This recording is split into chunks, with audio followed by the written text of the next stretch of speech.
Do you know the story of Madeline O'Malley? She was the woman that died here in the hotel. She hung herself after her fiancé stood her up on their wedding day. And ever since then, people have reported seeing the ghost of Madeline O'Malley roaming the hallways waiting for her lover.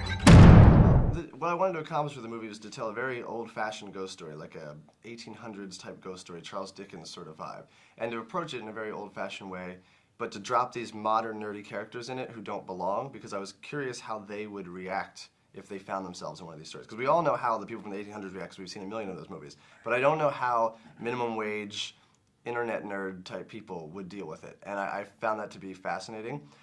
So that's kind of, you know, because even the building itself is a mixture of great 1800s historic architecture and then bad 70s renovation and slacker employees. And there's a great kind of irony to that, and that was sort of the tone of the movie that would, I thought, hopefully be charming. So my goal was to make a charming ghost story. Since the hotel is practically empty, you might have a good chance of making some real contact. What was that?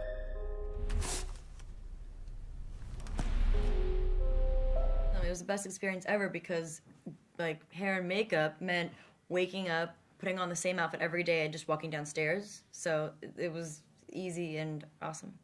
Yeah, and as for the nerdiness, it didn't require getting into character. I think I'm pretty nerdy. I can hear her.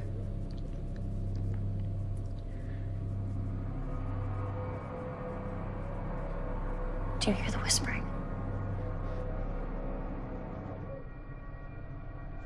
I had not seen any of her movies, and her agent recommended her, and she was doing a movie with a friend of mine, and I called my friend and was like, what's the scoop on this chick? And she went on and on how great she was, so then we sent her the script, we talked on the phone, we got along on the phone, she understood the vibe of the movie very well, and then when I met her in real life, she was like a goofball, and I just didn't see that coming at all, and it was really surprising to me, and it was surprising because at that point I had seen some of her other movies, and I was like, why isn't this in every movie that she's done?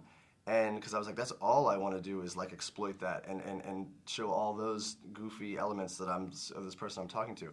And so that's what got me really excited, and so we just pushed it as far as I could, you know. A lot of the stuff that we did isn't in the movie because it's like too goofy, but Ty would tell me to go Costanza, like George Costanza, which meant like really take it, like turn up the volume, go to the next level with the goofness.